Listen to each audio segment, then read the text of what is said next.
বৃষ্টি এসেছে, এই কতক জায়গা পানি হয়ে গেছে, যেখানে দেখে দেখে পানি হয়ে গেছে।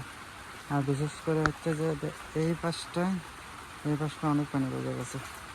এগুলো পানি বের করে দিতে হবে, বের করে না দিলে এই কলা গাছ আপনার হচ্ছে যে রস বেশি হয়েছে, তো কলা গাছগুলো ধরে যাচ্ছে, অনেকগুলো নষ্ট হয়ে যাচ্ছে। তো আসলাম, ভাবলাম এদিকে একটা ঘুরে যায়, ঘুরে যাই।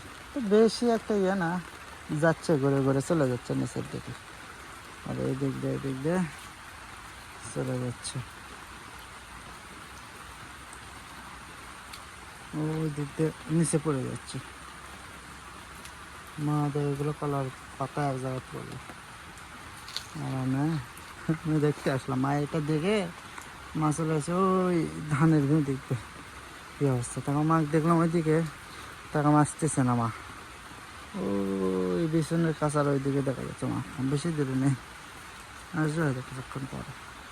ওই যে ছোটো চাষা ওখানে, ওই এগুলো মরিচ লাগাচ্ছে, তো সবগুলো ওই যে মরিচের পানি যেন কোনোভাবে বেজে না থাকে, সেজন্য সবাই এসে মরিচের কাছে এসে দেখে যাচ্ছে যে পানি বেজে আছে কিনা।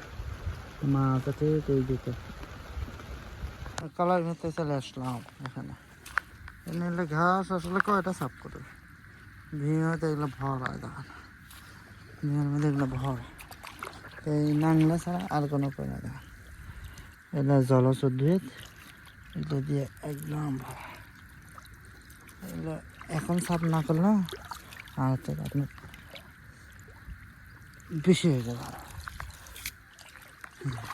আমি চানা ধরলেই চলে আসা কতগুলো বেশ করে কাঁদে ওটা গেলাম এখানে না রাত্রে ভালো লাগবে মাছ পড়তো, ইসা মাছ, হ্যাঁ সাথে একটা লিয়ে আসমো,